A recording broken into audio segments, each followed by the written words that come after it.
시청자 여러분 안녕하십니까. 12월 13일 고영신의 시사정담을 시작하겠습니다.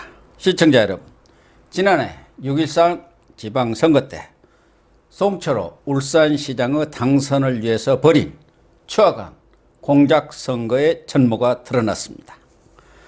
송철호 측이 만든 선거 각본이 그대로 이루어졌다는 점에서 충격적입니다. 유튜브 방송 신지호 쿨톡을 운영하시는 신지호 박사님, 전 의원님 모시고 이 내용을 자세히 분석해 보도록 하겠습니다. 네, 안녕하십니까. 신 박사님. 예. 의원님이라고 해야 하나? 박사님이라고 부르나? 의원 소리 이제 듣고 싶지 않습니다. 하도 오래전 일이라서. 18대 때 하셨죠? 네, 18대. 참 오래됐어요. 네, 그때 그러면 젊은 시대를 하셨네요. 제가 45부터 한 50 될 때까지 그 정도 했습니다. 4년에. 예. 어쨌든 지금 쿨톡은 상당히 뭐 그냥 급상승하는 것 같아요. 이제 지난주에 여기 고영신 TV 왔다 간 다음에 우리 고영신 TV 애독자 여러분들 많이 좀 응원해 주셔서 지금 2만 고지를 향해서 달려가고 있습니다. 빠르네요. 덕분에 감사드립니다.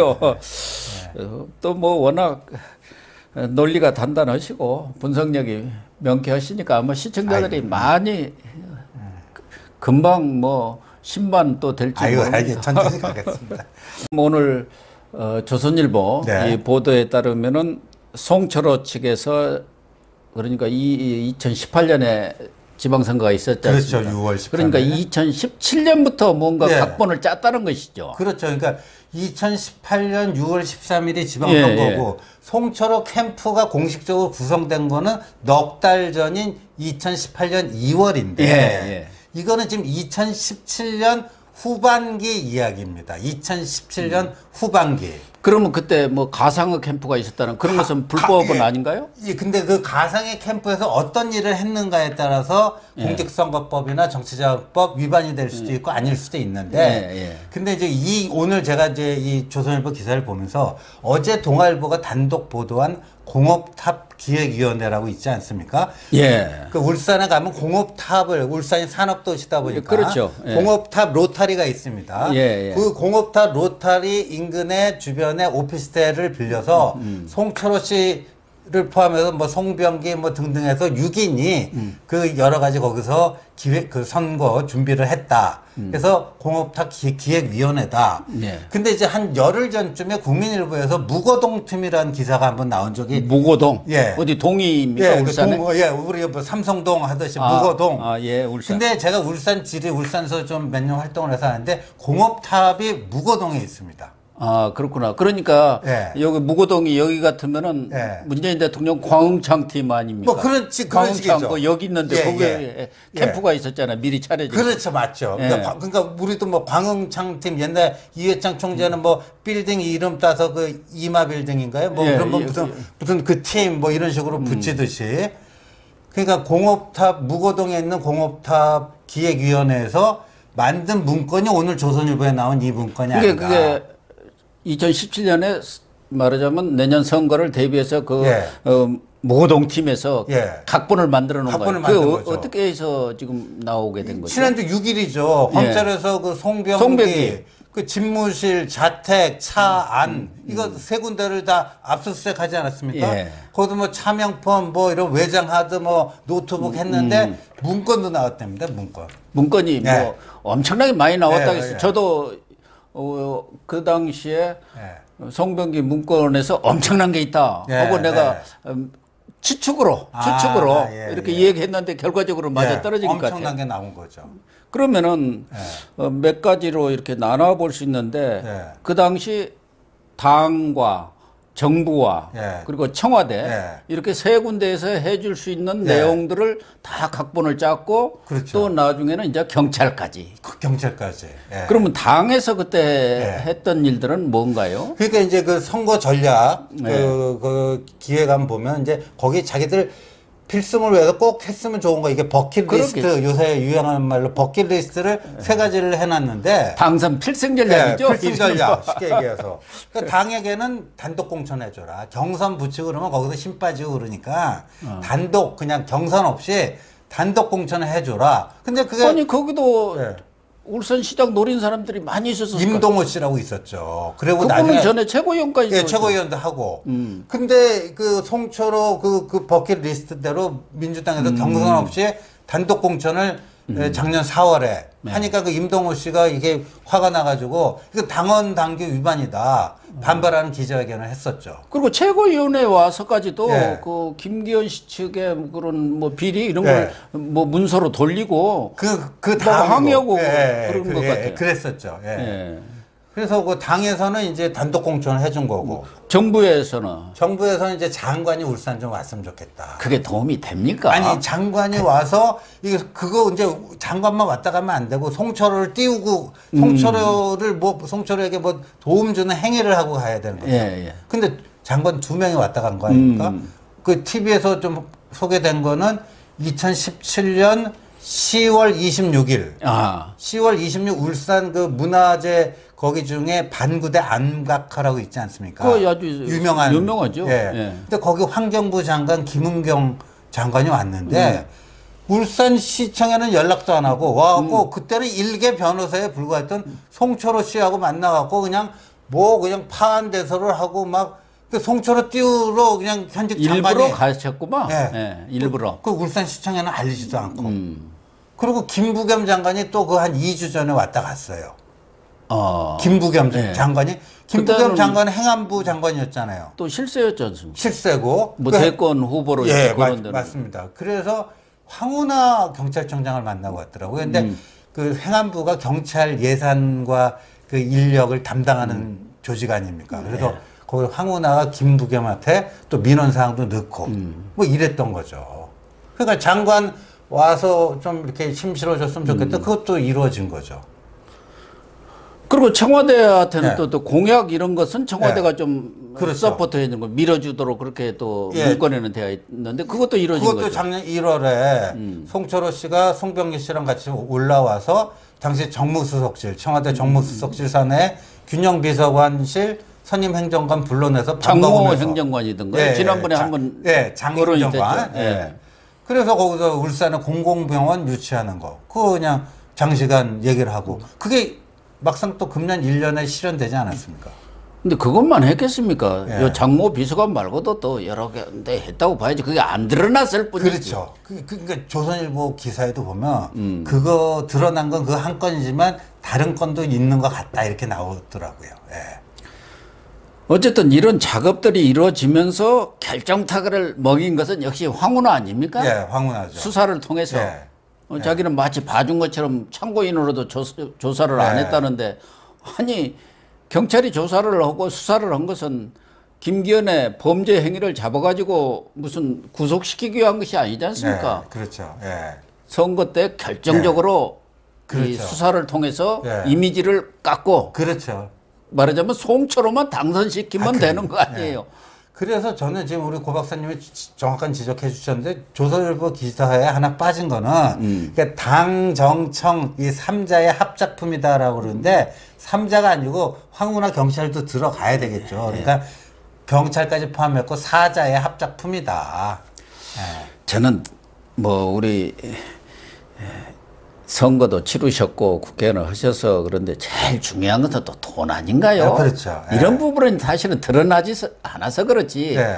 뭐 송철호 씨가 변호사를 했기 때문에 예. 뭐 자기도 조금 뭐 돈은 있겠지만 그동안 8번인가 떨어지니라고 그러니까요. 뭐 돈이 있었겠어요. 예, 그게- 근데 울산시장 선거 한 번 하면 꽤 들어가지 않나요? 그래서 거기 공업탑 기획위원회 뭐 6인 모임에 보면 예. 무슨 건설업자인데 정치권에 자주 기웃거리는 사람들 그런 사람도 있었던 것 같습니다. 마당발이 늘 있죠. 예, 특히 예. 건설업자들이 그리고 저 김부겸 장관과 예. 그 황운하 울산청장을 그 연결해 준 사람이 바로 건설업자 류모 씨라는 분이에요.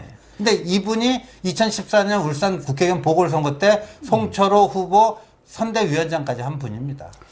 어쨌든 이 건설업자들 보면 김학의 사건 때도 윤중천이 있지 않습니까? 그렇죠. 그 사람들은 이 공사를 따야 하고 또 인허가 관급공사 그렇죠. 이런 걸 따야 하니까 마당발들이에요. 그래갖고 그 지역에 이렇게 연결시키고 그렇죠, 저렇게 그렇죠. 연결시키고 검찰, 경찰 뭐 좀 언론까지를 포함해서 좀 힘께나 쓴다는 사람들은 다 형님 동생하고 그렇게 지내더라고요. 그러니까요. 근데 요 근래는 또 이런 건설업자들이 헌원 같은 데도 이런 데 보면은 다 언론사를 하나씩 만들고 있어요. 그러니까. 요새 돈 얼마 안 들거든요. 그러니까 그렇죠. 신분도 많이 찍지 않아요. 그러니까 건설업자 사장 명함을 가지고 로비하는 것보다 언론사 대표 명함을 갖고 로비하는 게 훨씬 더 영향력 있고. 건설업자는 가서 과장 만들기도 힘드는데 언론사 사장, 회장이나 이렇게 가면은 딱 뭐 지사하고도 만나고 시장하고도 만나고 이 무시할 수 없잖아요. 여차하면 또 당신 나 협조 안 해주면 이상한 기사 써버린다 뭐 이럴 수도 있고. 그런 분들이 또 지역에 가면 무슨 협의회 뭐 그런 거 있잖아요. 그럼 다 회장은 다 찾아오고 있어요. 또 돈이 있으니까 이렇게 저렇게 로비해가지고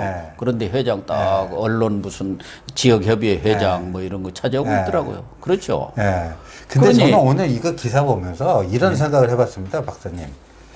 그러니까 이거에 대해서 이게 만약에 사실이라고 했을 때, 이게 여당 후보니까 여당 프리미엄이 아닌가 흔히 이렇게 얘기할 수 있는데 그게 좀 아닌 것 같아요. 왜냐하면 그 당시에 지방선거 하면 뭐 여기 울산시장 선거만 한 게 아니잖아요. 그렇죠. 시도지사만 해도 16군데가 되잖아요. 그러면 그 모든 민주당 후보가 이런 대접을 받았겠냐고요. 아니었겠죠. 전 택도 없었다고 봅니다. 이 정도로 토탈 서비스, 당, 정, 청, 경. 이렇게 토탈 서비스를 받을 수 있었던 건 역시 문심이라고 해요. 문심. 아니 일사불란하게 이렇게 당정청 경이 지원하기가 힘들어요. 그렇죠. 어디든지 다 삐끄덕거리잖아요. 하다 보면은 그렇죠. 당에서 어찌고 오면은 정부에서 그거 잘 안 됩니다. 하고 그렇죠. 또 뭐 제동도 걸고 무슨 공약이고 예산이 없습니다 하는데 여기는 그냥 착착착착 돌아간 거 보면은 정말 일사불란하게 문심이 그대로 먹겠다고 봐야겠죠. 뭐 본인이 직접 지시했는지 안 했는지는 모르지만 다 아는 거 아닙니까? 그렇죠. 자기 소원이 뭐라고 뭐 다 이 얘기하고 다녔으니까. 참. 그런데 그동안 송철호 시장은 뭐 검찰에서 언젠가 소환을 하겠죠. 뭐 조만간 하기는 하겠지만 아직은 준비 중이니까 소환 조사는 없는데 본인이 이제 얘기를 한번 했대요. 얼마 전에. 엊그저께 했죠. 기자 간담회에서. 그래서 말은 오는 얘기도 자기 군대 경험해 보니까 눈 많이 올 때 쓸어봤자 소용없다. 눈 그친 뒤에 뭐 하면서 또 성경 말씀까지 인용을 했더라고요.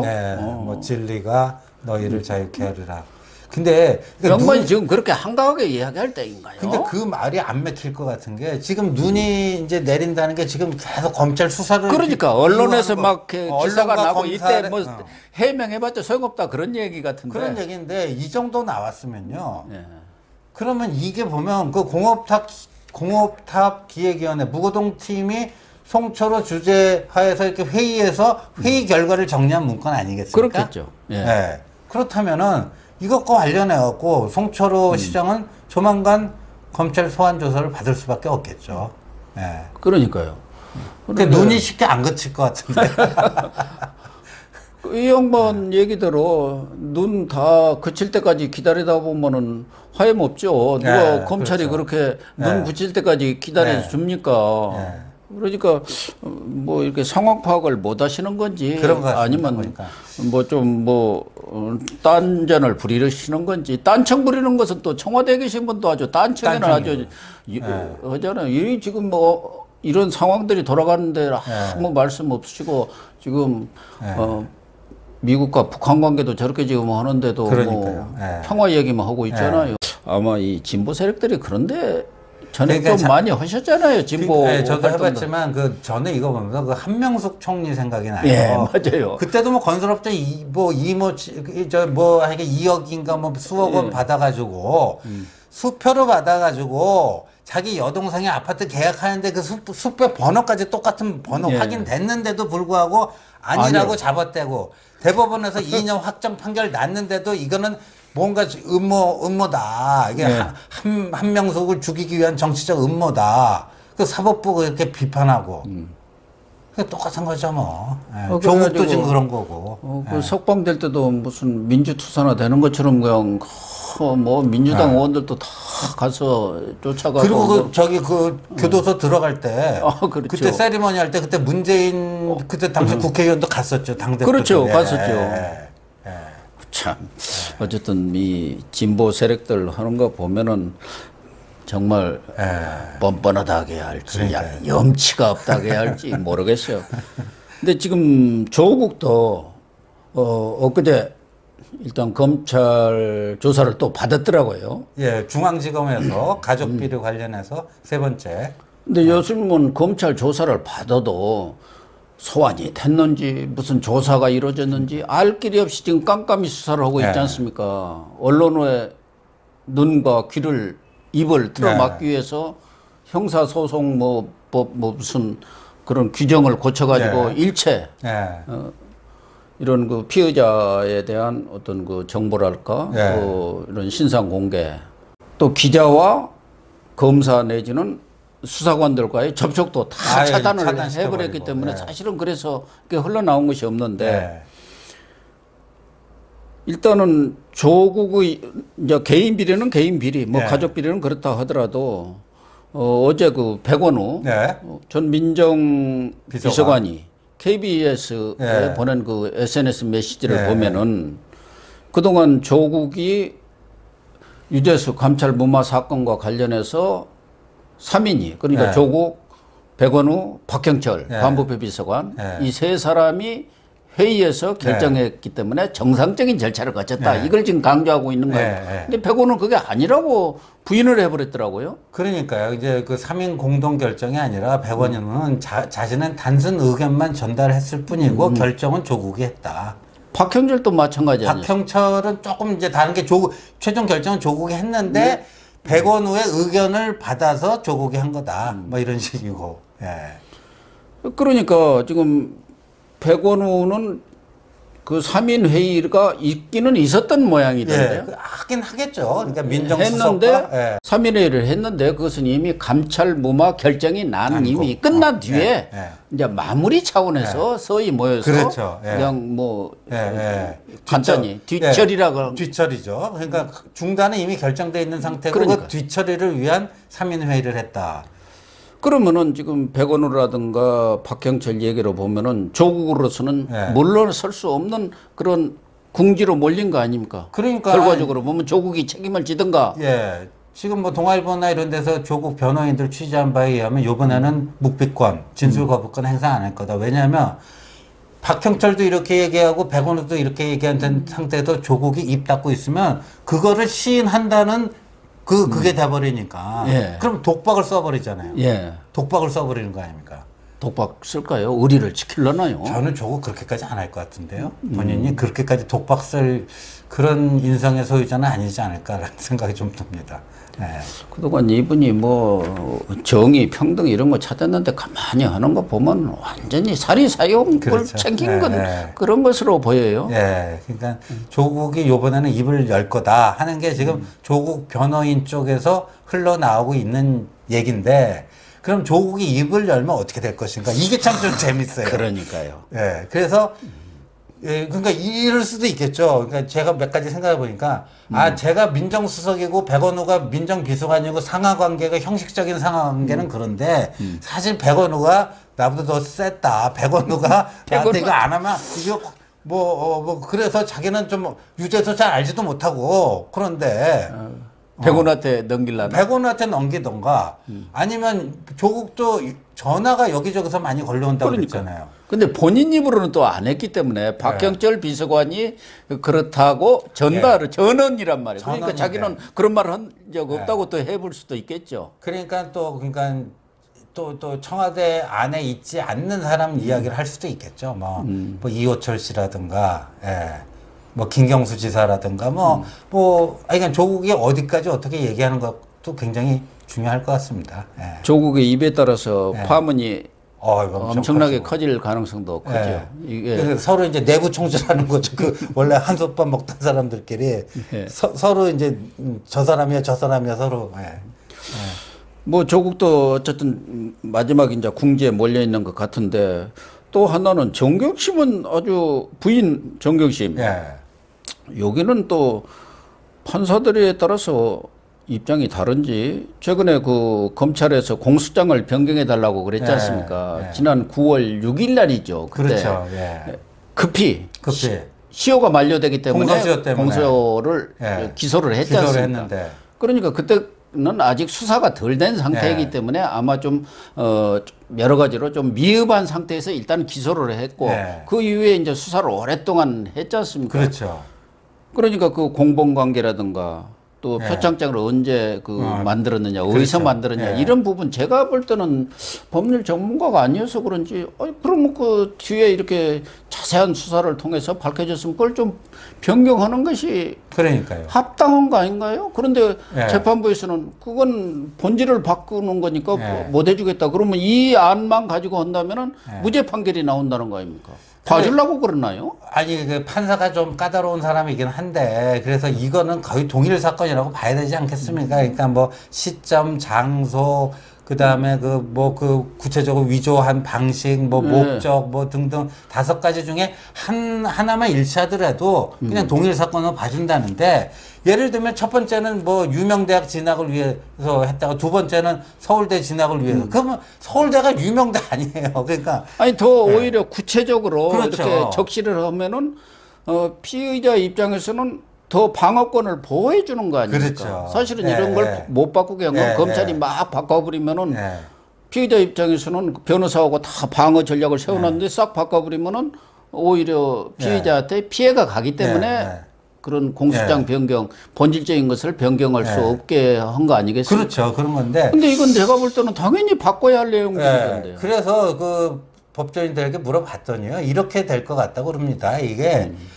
사실은 동일 사건인데 재판이 별개 사건으로 분류가 돼서 그럼 2개를 하나요? 그러니까 2개. 그러니까 근데 검찰이 첫 번째 기소한 거는 취하해 버릴 수도 있어요. 취하하고 두 번째 거는 왜냐하면 공소시효가 살아 있더라고요. 그거는 왜냐하면 그 위조 시점이 늦어지는 바람에 한 6개월 이상 늦어지면서 공소시효가 살아 있기 때문에 그 첫 번째 기소한 거는 취하를 해버리고 그냥 새롭게 취득한 범죄 사실 가지고 새롭게 공소를 제기하면 이 건으로 되는 거고 이거를 취하하지 않는 상태로 해버리면 사실은 동일 건이지만 재판을 2개 한다는 거죠. 근데 이거에서 무죄 날 수는 있지만 진정이 또 두 번째 걸로 하면 그거는 또 무죄가 안 나고.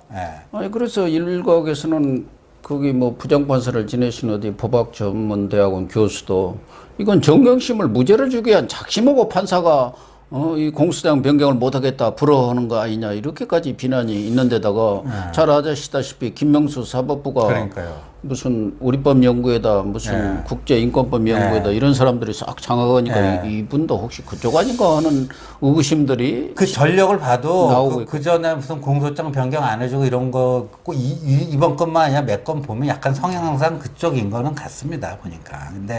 근데 참 고 박사님 이 정부 들어와서 저 상권 분립이 그 정세균 국회의장의 또 국무총리 후보로 그러니까 전체적으로 그 대법원장도 그 대통령의 의중을 받들었고 자기 전임 대법원장을 구속시켜버리는 거 아니에요? 이 정부 들어와서 이게 상권 분립이 심각하게 흔들리는 것 같습니다.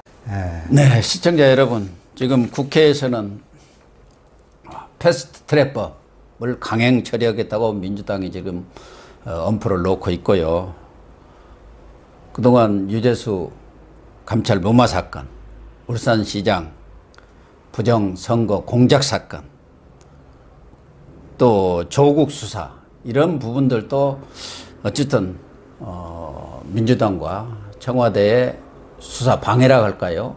검찰 개혁을 명분으로 해서 검찰을 압박하는 통에 우리 시청자들이나 저희들이 기대하는 것만큼 속 시원하게 이렇게 진척은 보이지 못하고 있는 것 같습니다. 일단 윤석열 검찰을 믿어보도록 하시죠. 오늘 방송 여기서 마치도록 하겠습니다. 감사합니다.